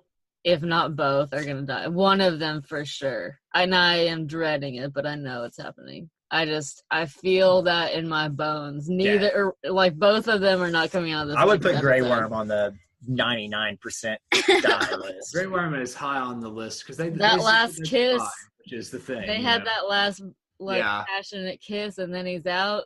Like no way. Yeah, that was. There's no reason for her to die because if she's dead, that means something has gotten to the crypt, which I think is going to happen. I do too. But and I guess that means she could die, but that's very fair. I think that maybe zombie Grey Worm kills Missandei. Oh, well, that would be too. That's too like Walking Dead. I don't know. It might happen. I think you're definitely going to see that's some writing from Walking Dead characters for sure. I think that's going to happen. Oh man, I didn't think about that. You're definitely right. Though you're definitely right. We're going to see like fucking, not. Oh, you know who I'm sorry. This is. Braun. My number one. When's Braun gonna arrive? Because I want Braun to fucking arrive right in the middle of this fight. That's what I want. Because he's up. He's searching for these characters, and this battle's about to go down. And fucking Braun of Blackwater's about to just fucking come in the flank and just cut the White Walkers down, just by himself. Yeah, man. No. Or no. What about if he just like busts out a fucking huge scorpion and takes the Night King's dragon down? Just boom! So as far as other characters, man, it's gonna be hard to say because it's gonna be a lot of them. Like, it's almost easier to be like, who is probably going to survive because everybody else has. It's already brought that up. Like Braun has already brought up the fact that he's the only one to pluck a dragon out of the sky. Like he's like, I shot a dragon down. Like, what are you talking about? All these people riding him. Like, I shot him. I'm the one that brought that bitch down. Yeah. Whoa, these dogs everywhere. Yeah, just I know. Barking Zoe's crazy. Barking too. Go sit down. Let's see who else. At the top of my list. It's hard to say because I feel like they're gonna do it in a way that is something unpredictable. So it's like whoever we think should is probably not going to be who it is. Well, because whenever you're doing these situations, at least cinematically, where it's a bait situation where we're using bait and we're sacrificing people here. Somebody's got to die. And then you think about your commanders out there. So Brienne's got one flank. I'm assuming Grey Worm and Jorah have the others. So you got like the middle, you got the left and the right. I'm thinking Grey Worm's on one, Brienne's on the right. Like Grey Worm's probably in the middle, Jorah on the left, like Brienne on the right. I think Brienne's had it. I think Brienne might die. I think all three of those people die. Actually. I mean, I would like for her to live. I like her as a character, but when I try to think of her, like when I think of in game for this and what would the wrap up be and what would make Brienne's story feel better, she just got it. So it's like, okay, Brienne has gotten her in. She doesn't need to just die unceremoniously, but I do think that there is not a satisfying place for her in the end other than just feel good. Like, oh, Brienne's alive. That's cool. She doesn't get any resolution to her character from living. It's like, as an arc, it makes sense for this episode, and then she dies in a heroic way. Yeah, because it's like, what's going to happen in the final two episodes or final episode for her that can make it – because it's either she lives and then she keeps going on, and maybe she does. Maybe she takes part. Maybe she fucking is in the very last episode and makes like a great – like she's like one of the last people in the last things and whatever. I mean, it could be cool. Like, who knows? But I guess it could be trying to bait us into thinking she dies next episode. Yeah, that's true. Well, she could it's like so obvious. It's like, Cersei. oh, well, what's going to be better than her being knighted, right? Like, blah, blah, blah. And then it's like, psych! She stays around till the end. Because Jaime's sword is named Widow's Wail, I believe. And so if Brienne picks up Jaime's sword and kills Cersei with it, kind of a Widow's Wail there. I don't know.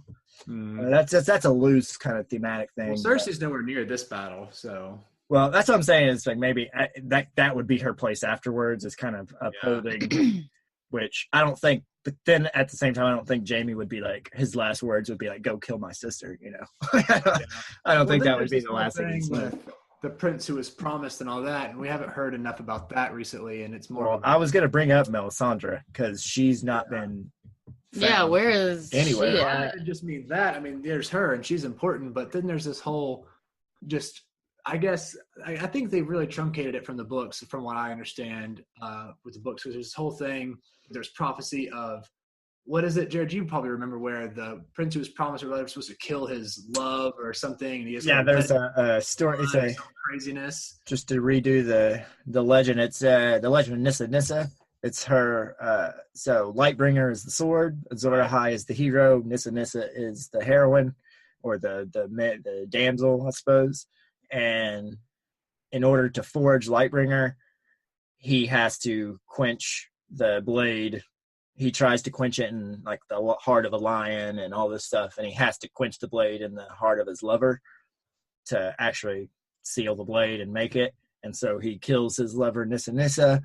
Then that sword allows him to take down the Night's King. So that's the basic like setup of that. And so this current story is, who is that prince that was promised? Who's the Azor Ahai character? Melisandre thinks it's Jon, and if that's the case, because they haven't, I don't think they in the show though said anything about the quenching of Lightbringer, or have they ever given that in the show, or is that strictly book? Stannis for a while was said to have Lightbringer, like that. They made a point of his magic sword, but they make a point to say that it was tricks. Like they realized that there was some kind of trick going on. Yeah. But that's really the only mention of Lightbringer. Yeah, because that's part of why I thought that Jon may end up having to kill Daenerys, because it's like she's going to turn into this sort of last minute, kind of not evil character, because of course, but at odds, and then he's going to fucking, not even intentionally trying to fulfill the prophecy. Like maybe he is, like he has to, whatever happens, and he turns on her and kills her, and then it's the thing, and he's got the sword, and I don't know that that's going to be necessary or a thing at all or whatever. But I was just curious, because you know way more about that kind of stuff than I do, and I just remember reading it one time and thinking like, wouldn't that be wild?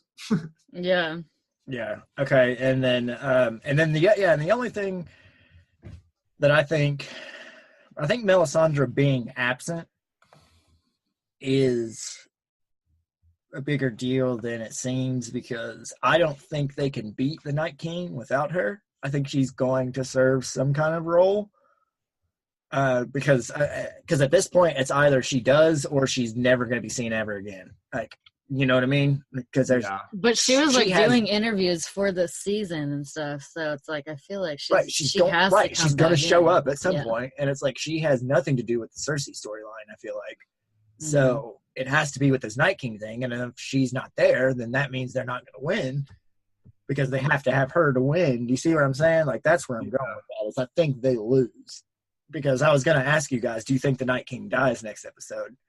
Well, my thing was, did you not just see like 30 Night Kings at the end of that episode? Was that what I was supposed to be seeing there? Those are his like minions. Like, okay, I think it's more of like a kind of pyramid scheme where you got the Night King at the top. He has all of his little minions, his little Craster's kids that all look like me with white hair and painted skin, and then all the whites under them.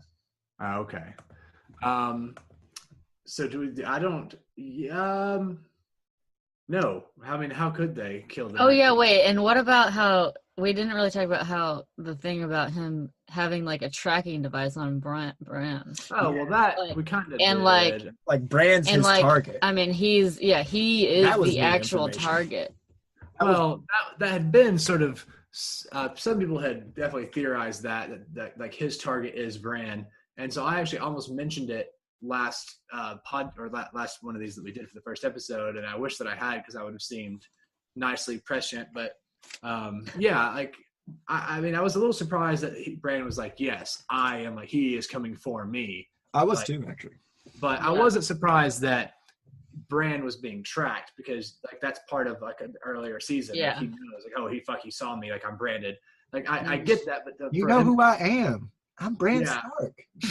For him to just be like, oh, no, he's coming for me. Like, that was like not like revelatory, but I was still like, oh, okay, so Bran is the target. I mean, like the ultimate goal is, of course, apparently wiping out humanity. I mean, it apparently is that straightforward. They just want to destroy the world. I mean, that seems to be the thing now. Yeah, and again, I think that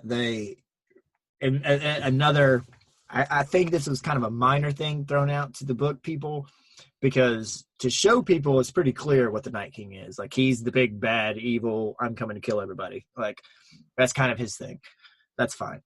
Whereas in the book, there seems to be a little bit more nuance as to why, what he's coming for and what he's actually shooting, like what are they actually doing, and there's a little bit more purpose and intention behind their actions.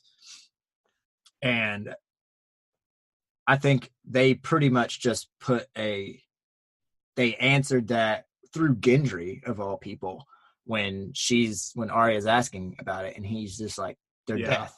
It's death. Like, they are just death. That's what they are, period. Mm-hmm. Like, that's just, they don't have any other intentions. They have no other thing about wiping out the memories of they are just death. Humanity. They want to see everything cold and dead. Like, which I'm glad that they did that, and I'm glad they answered that question for show canon, but I think book canon's going to be a little different. But I'm glad that they wrapped that up. I'm a little disappointed in that, because I am too, but whatever. We have enough time now to really make them flesh out and have more meaning than that. But it's frustrating because even the show hinted here and there with these glyphs. Yeah, what is that about? And I mean, I think it's more just to show that they're not completely mindless, that there are people there are agents acting intelligently behind it. And they have like strategy or whatever. Yeah. So it's just kind of like little hints, but I think it seemed like there was going to be more because they were earlier in the seasons taking it more directly from the books, because maybe they didn't even know quite enough yet. And so it was like, I do think you're right. Like in the books, I think they're going to be a little bit more fleshed out, if not a lot more fleshed out, because then you get this flashback to like, okay, this guy was created by being sacrificed by the children of the forest. And it's like, that's a whole big story that seems to be like he would have more of a motive than just, I am death. Like, like, I'm super pissed that I'm an ice person. Maybe next episode it will get of years, a little and that's what bit, you come up with. Like, see this. I mean, if it's going to be just battle the whole time, like. But of course, that could be somehow explain a bit more of their strategy. Yeah, I would love that. I just don't. I'm not saying it's an actual prediction. I'm just saying it's not impossible. Like it could be some part of it. But no, going back to your question, Jared, I do not think they beat the Night King next episode. I think that there has to be a lot more stuff that gets destroyed by the White Walkers than just Winterfell being destroyed. Like, and I guess there's only, as far as we know, right, there's only one Night King, like one guy who controls everything. So if they kill him next episode, then the entire army is kaput, and all that happened is literally nothing. They didn't even destroy Winterfell, or maybe they completely sacked Winterfell and they managed characters are going to die for sure. Right, but I'm just saying, like, they made it this huge thing for seasons and seasons. It just seems like it can't be that easy. Yeah, I mean, maybe it is, and there's other things that happen, and they make more of a point of the Dany Jon thing, and that's where the late season drama comes from. How about this scenario? They beat the Night King, they kill him, but they lose all of the dragons in the trade. And so you're left with the world without the ice, or without the White Walkers, but also without dragons. Well, yeah, but then and then your final showdown is between politics. The North and Cersei for the future of Westeros. Like, I could see that happening. Like the magic elements cancel each other out, so they're gone. And so you're left with. And then is Bran also dead? Right, and maybe Bran dies. Like Bran dies, the Night King dies, and the dragons die. Yeah, I guess that's not the craziest thing. Yeah, you're left with Jon, Dany, and Sansa versus like Cersei and Cersei, Euron, and the Golden Company. Like that I could see something like that happening. I think that's going to be the final conflict. Is like King's Landing versus Winterfell. Like, I think that's going to be the final thing it ends on. And the Night King is going to be dealt with. But I just want like Jon to be turned into another Night King or some crazy shit to happen. Like, part of me really wants. I don't think any of that's going to happen. Yeah, I don't. Him just being death. I think they've taken that out, which sucks. I do too. Yeah. I completely agree. I just wish that something wild like that would happen. But yeah, I mean, maybe they do, because you're right. And I talked to other people about this the other day, which is the assumption that is exactly what you said, Jared, where the mystical elements won't play a role in the true finale. It's going to be, this crazy episode coming up is going to essentially deal with that. And then there's going to be an episode of Aftermath and resettling. Because let's see, so there's how many episodes? 6. There's 6. So this will be episode 3. Eek! So then you have this episode, which is the battle, and then you have, one episode of whatever else after that, like a continuation almost. I think it's got to keep going because you have to have at least and one again, episode of conclusion. This is meta information. I believe Miguel Sapochnik is the director of episodes 3 and 4, and he was the director of like Battle of the Bastards and Hardhome. So he's like their battle director, and so the fact that he has 3 and 4 makes me think it's going to be like a continuation. Yeah. Sorry, I would expect that. If it's just one episode, that's lame, right? Yeah. Right. Like, wouldn't that be crazy if Cersei does come last minute with the fucking? Would be crazy. That would be crazy. There's no reason for that to happen in the story right now. Like something else would have to occur, like early in this next episode for it to happen. Episode 4. Maybe Melisandre gets her, tells her. Yeah, right, or something. Or something. I mean, I don't know. Cuts her off, and it's like, nah, bitch, like you're not coming this way. Like that has already happened, and so Cersei's like stuck, and like maybe Melisandre or whatever else happens, and it like. Yeah, I mean, crazier things because happen. There is one book connection to support that. Is that, and a character we mentioned earlier, Varys, has a connection to. So there's like a loose connection in the book that the Golden Company are kind of lineage of the Blackfires, which are bastard Targaryens, basically. And so the Golden Company wants to follow a Targaryen, and so like. And in the book, it's totally complicated and totally different from this. But the connection is still there that, like, the Golden Company follows Dany. Like, and Varys is the connection that makes that happen. Mm-hmm. And then Varys and Melisandre, last time he saw Melisandre, it was having a conversation with Varys. So maybe, like, Maris and Melisandre get the Golden Company up to Winterfell. Like, that could be kind of cool. Did you just say Maris and Melisandre? Probably. I might have said that. But that could be cool. Yeah. So who knows? But I think the only thing we can definitely expect from the next episode is something crazy that we don't expect. I want to say something. Right? I want to end on one segment here. Okay.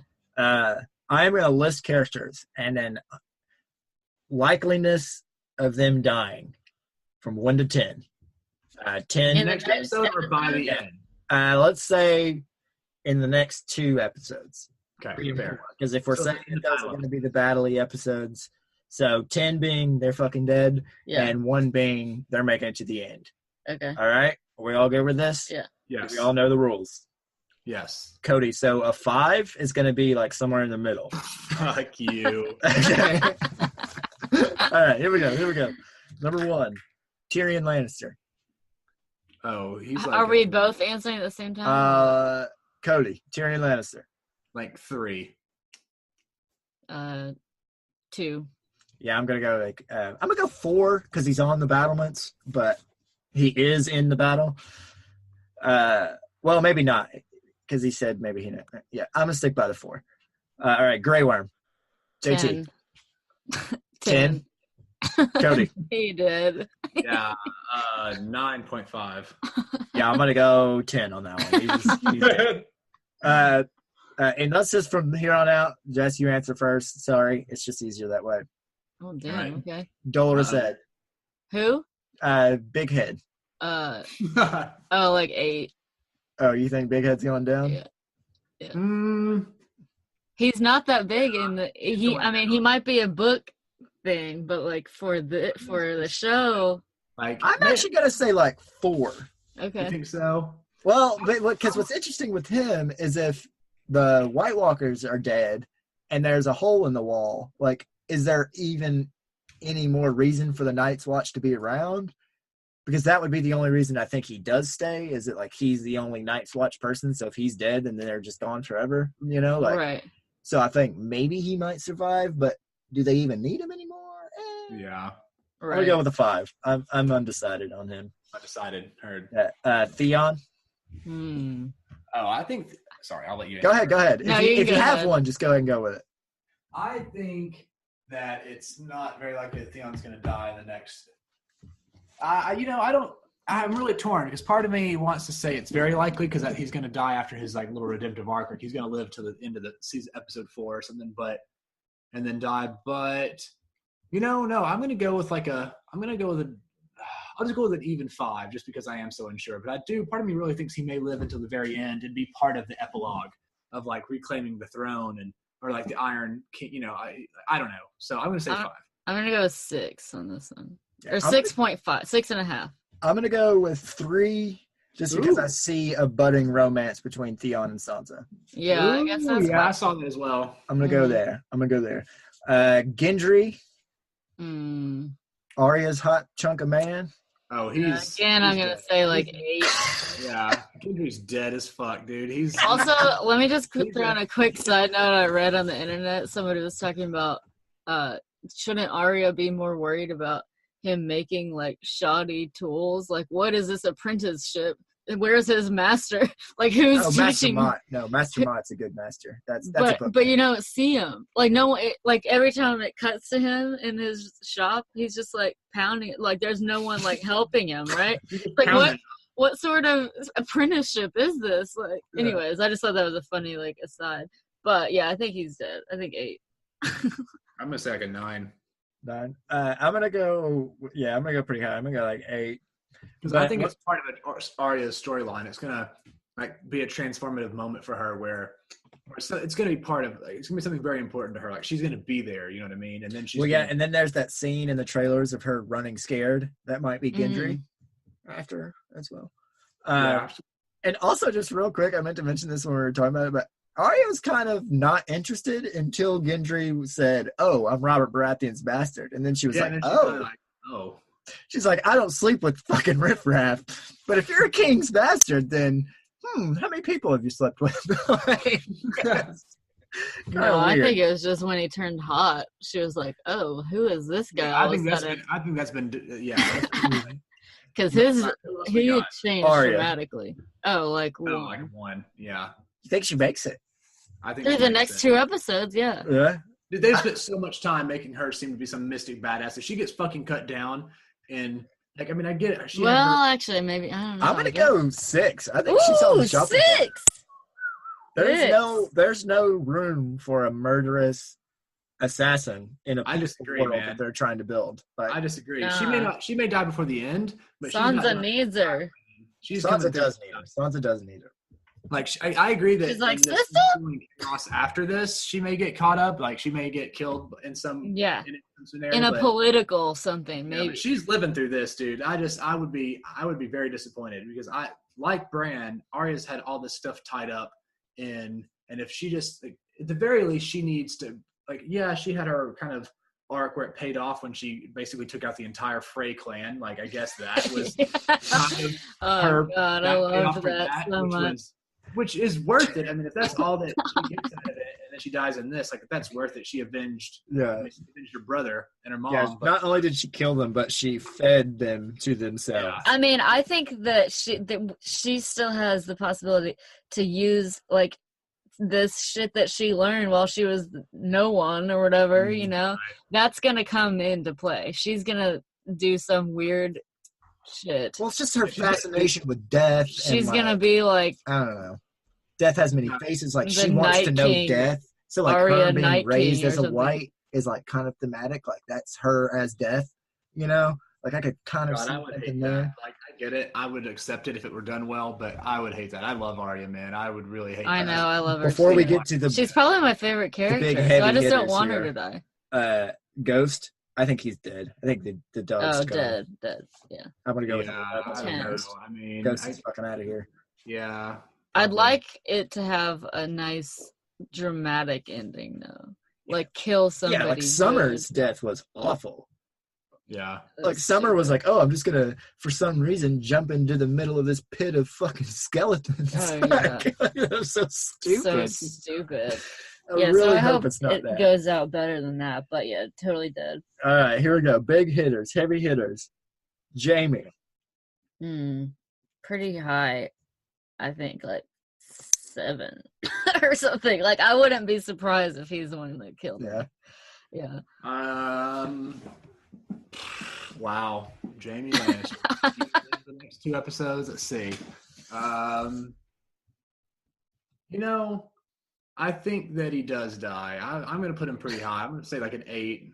Like he definitely may come. I mean, he may come out. Like I could see. I'm going to say 7 because he may well come out, but it's not like, because 80% chance is like how I'm looking at it if I say 8. And, you know, I kind of think maybe he lives through this next one and then dies in the fourth. I think he's got like a 2 or 3. I think what I see Jamie doing is stepping in to save, or Brienne steps in to save Jamie. She gives her life for his. He sees, like, he knows true love at that point. He sees it. And so when he has to face Cersei can't use that shit against him anymore. Because he's like, I know what you were doing this whole time. Like, I knew you were fucking using me. You never loved me. Fuck you. And, like, he's the one that brings Cersei down. That's kind of where I see him going.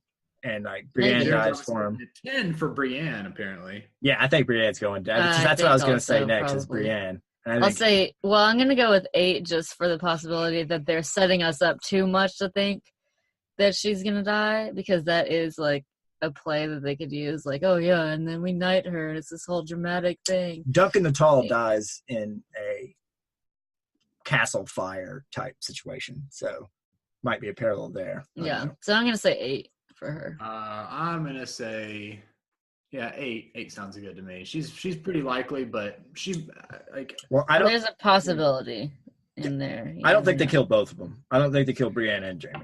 One of them, I think. Yeah, that's fair. I agree. Yeah, it's just like one of those things, like, like an Avengers thing. Like, who, which half of these are they really gonna kill? I don't know. It's gonna be half probably, but I don't know which one. And for these last 3, it's gonna be the heavy hitters here. We're gonna go Danny, John, and I said Dan and Johnny. Dan, Johnny, and Bran. Melisandre. Because I don't think Sansa's in any danger, but well, that's then exactly right. I mean, but then what if she is?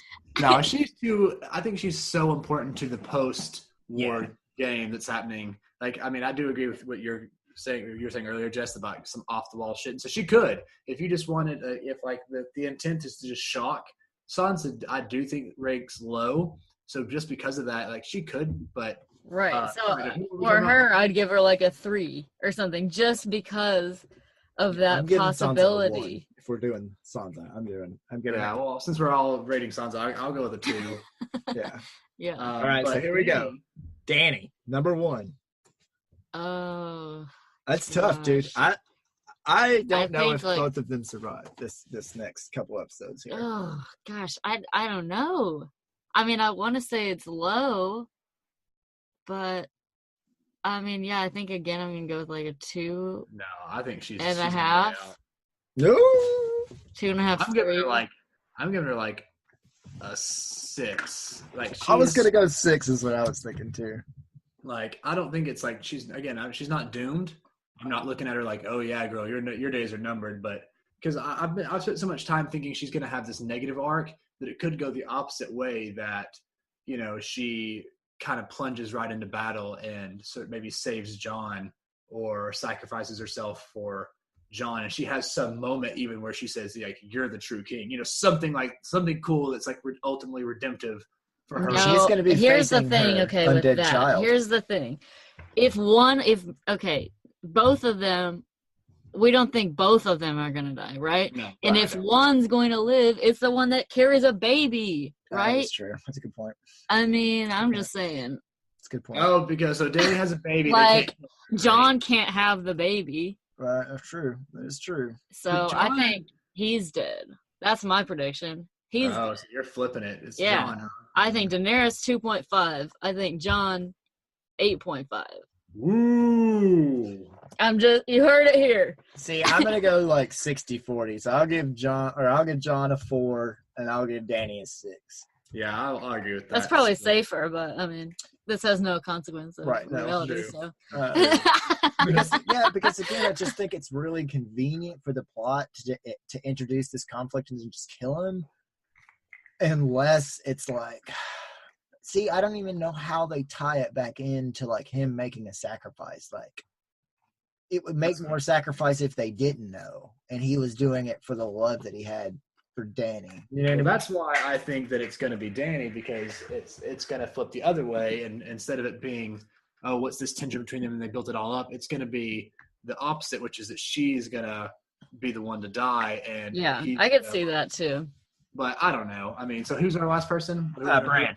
Who? Oh, Bran. Bran's he's like -7. Like, dude, Bran's. I mean, I don't know. Like, oh, you guys think Bran's dying? Like 1.5.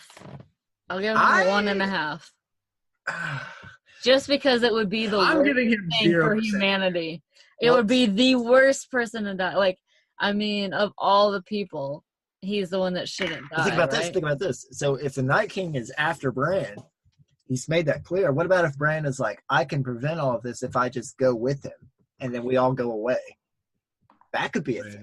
That's true. Like, Bran could be like, yeah, but if that were the case, then wouldn't Bran just do that? That now, right? Yeah. Well, see, this is where I think they have a problem with his character. Like, yeah, they should do that, but like, well, but I don't think the Night King wants him like come with him. He wants they want him to kill him dead, so that he can kill everybody. But they want everyone else dead too. Yeah, you're right. It's just like, you're right. If one person is going to live, he's the worst one for the Night King to keep. Right. Yeah. See, that's. I'm still gonna give him. I mean, he does have a sweet ass honor guard. He's got like Theon and the Ironborn, plus Dany, plus Jon, plus the 2 dragons. You know, plus it seems like Arya is somehow in the crypts, so it's like she probably will be there too. I mean, if Arya's gonna be in the crypts, there's trailer footage of her. Oh, yeah, running in the crypt like a scary. Oh yeah, that's scary. Yeah, and it's just like if. What makes Arya run scared is what I want to know. But I think it's either Gendry or Nymeria zombified. I think it's one of those two. That's crazy. But yeah, so in the previews for the next episode did show Theon engaging in a fight. Like, he had the flaming bow, which that's another reason I like Theon, is his main weapon is the bow.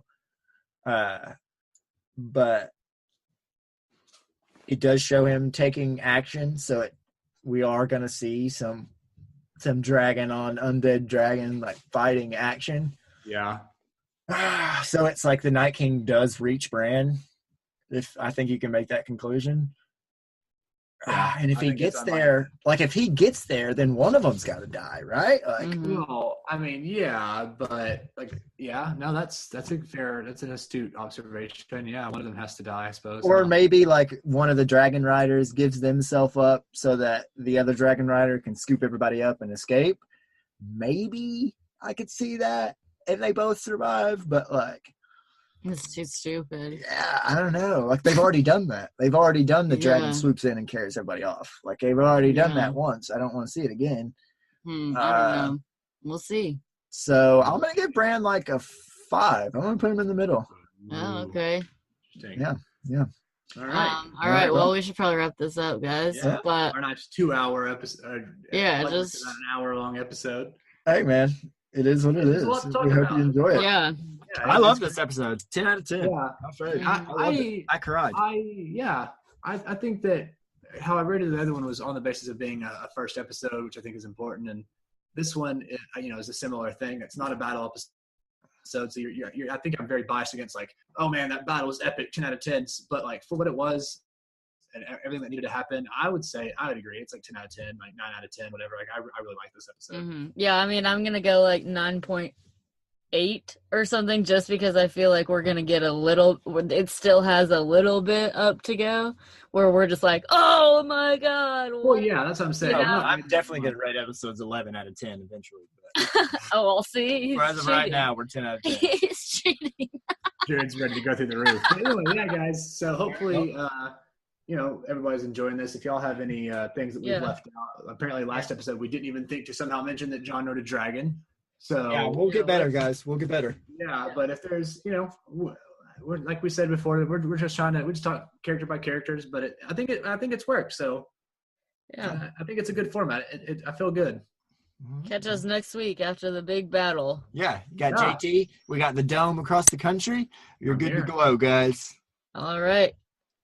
Bye.